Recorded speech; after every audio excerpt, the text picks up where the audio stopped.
Albert Einstein once said, everybody's a genius, but if you judge a fish by its ability to climb a tree, it will live its whole life believing that it is stupid.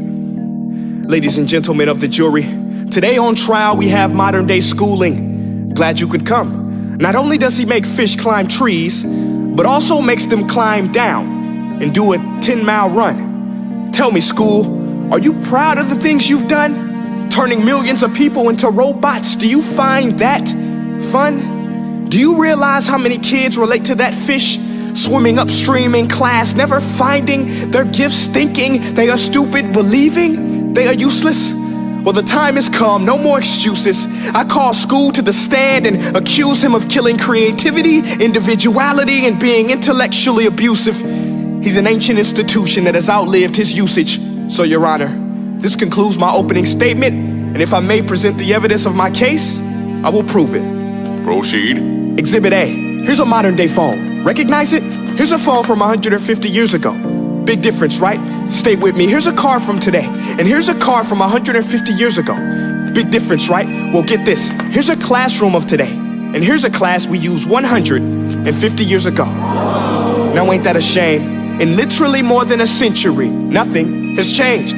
Yet you claim to prepare students for the future? But with evidence like that, I must ask, do you prepare students for the future or the past?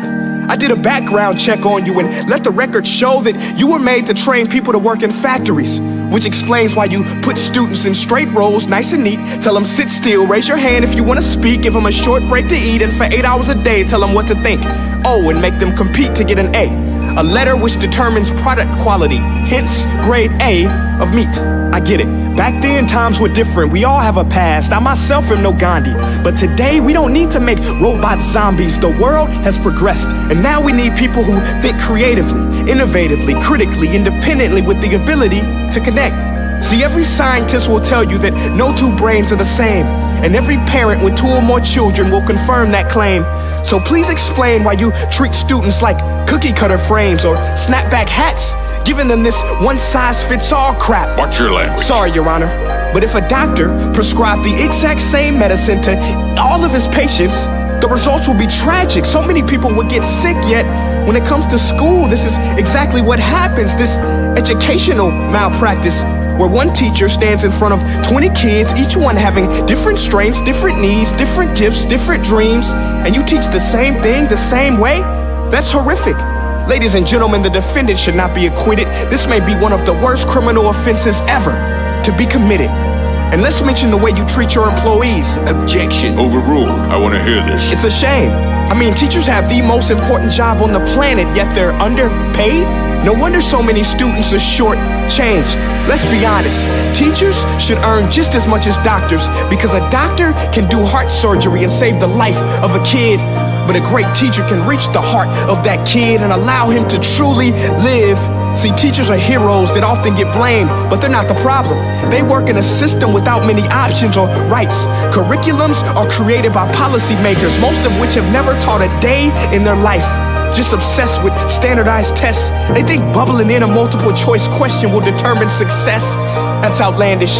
In fact, these tests are too crude to be used and should be abandoned, but don't take my word for it. Take Frederick J. Kelly, the man who invented standardized testing, who said, and I quote, "These tests are too crude to be used and should be abandoned." Ladies and gentlemen of the jury, if we continue down this road, the results will be lethal.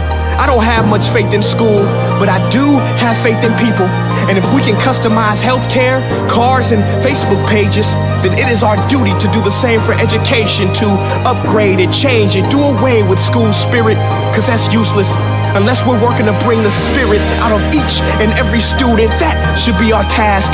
No more Common Core. Instead, let's reach the core of every heart in every class. Sure, math is important, but no more than art or dance. Let's give every gift an equal chance. I know this sounds like a dream, but countries like Finland are doing impressive things. They have shorter school days. Teachers make a decent wage. Homework is non-existent, and they focus on collaboration instead of competition. But here's the kicker, boys and girls. Their educational system outperforms every other country in the world. Other places like Singapore are succeeding rapidly. Schools like Montessori, programs like Khan Academy, there is no single solution. But let's get moving, because while students may be 20% of our population, they are 100% of our future. So let's attend to their dreams, and there's no telling what we can achieve. This is a world in which I believe, a world where fish are no longer forced to climb trees. I'll rest my case.